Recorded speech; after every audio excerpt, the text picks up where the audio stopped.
기쁜 마음으로 준비해둔 두 사람이 이제 바울과 바나바가요, 마가라는 사람을 데려가는 문제 때문에 다투게 되더라 이거죠. 왜 바울은 이 마가라는 사람을 선교에 데려가지 말자라고 얘기했을까요? 무슨 이유인지는 모르겠어야 하지만 마가가 떠났다라는 거죠. 바나바의 제안에 바울이 반대를 해요. 나는 마가랑 함께 가는 것을 원치 않습니다. 바나바의 제안에 반대하는 바울의 표현을 잘 볼 수 있어야 한다라는 거죠. 마가라는 이름을 댔으면 그 사람 자체를 부정하는 것이지만 오늘 보니까 그렇게 하지 않았다라는 거예요. 고유명사를 빼고 인칭대명사를 썼어요. 함께 일하러 가지 아니하는 자라는 것은 나는 마가 그 사람을 부정하는 것은 아니다. 그러나 그 사람이 앞으로 이전과 같은 실수를 할 개연성이 있기 때문에 안 된다라는 뜻이라는 거죠. 한국 사람들은 어때요? 이 두 가지를 구분짓지 못하는 게 우리들의 문제예요. 누가 일을 하면 그 사람이 하는 일의 옳고 그름과 그의 가치를 보는 게 아니라 누가 그 일을 주도하는지가 판단의 가장 중요한 근거가 된다라는 거죠. 저 사람이 하는 일은 옳은 거야. 저 사람이 하는 일은 잘하는 거야. 그런데 난 저 사람이 싫어. 그러니까 저 사람이 하는 모든 일이 잘못된 거야 라고 이야기한다고. 바울은요, 그것을 구분한 사람이에요. 마가를 부정한 게 아니라 마가가 했던 그 행동을 부정하는 거예요.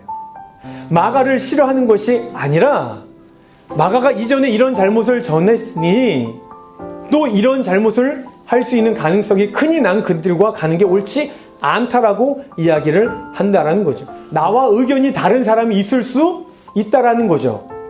우리가 어떤 선한 일을 해 나아가는 데 있어서 나와 의견이 다 똑같을 수 있나요? 없어요. 제 의견과 여러분의 의견이 다를 수 있어요. 또 여러분들끼리의 의견이 다를 수 있단 말이죠. 하지만 의견이 다르다고 해서 그 사람을 나쁜 사람이라고 보면 안 된다라는 거죠. 그냥 그는 나와 다른 의견을 가지고 있는 사람으로 인정해 줄 수 있어야 한다라는 거예요. 우리 그리스도인들에게 이것이 가장 필요합니다. 합리적인 사고, 나와 틀린 의견을 가지고 있다고 해서 그 사람을 모두 배척하는 것이 아니라 그 의견을 의견대로 존중해 주는 것. 나와 의견이 다르다고 해서 그 사람을 모두 미워하지 않는 것. 이게 우리들에게 필요하다라는 거예요. 오늘 본문의 내용을 자세히 보면 볼수록 바울과 바나바의 다툼이 서로의 감정 싸움이 아님을 알 수 있다라는 거예요. 바울이 모든 사역을 끝마치고 로마 감옥에 있을 때 쓴 서신들에 보면 그곳에서 끊임없이 바나바와 마가의 이야기를 하고 있다라는 것을 알 수가 있다라는 거죠. 바울이라는 사람이 마가와 바나바를 영원히 등진 것이 아니구나. 감정 싸움으로 그들을 안 봐.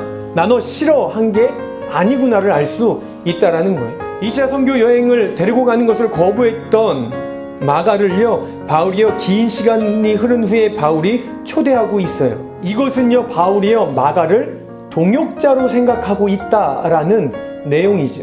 우리 공동체 안에 또 우리 그리스도인이라면 옳고 그름을 온전히 판단할 수 있어야 하는 거예요. 한쪽으로 치우치면 절대 되지 않아요. 나와 의견이 다르다고 해서 그 사람의 모든 것이 잘못되지 않았음을 우리는 인정할 수 있어야 합니다.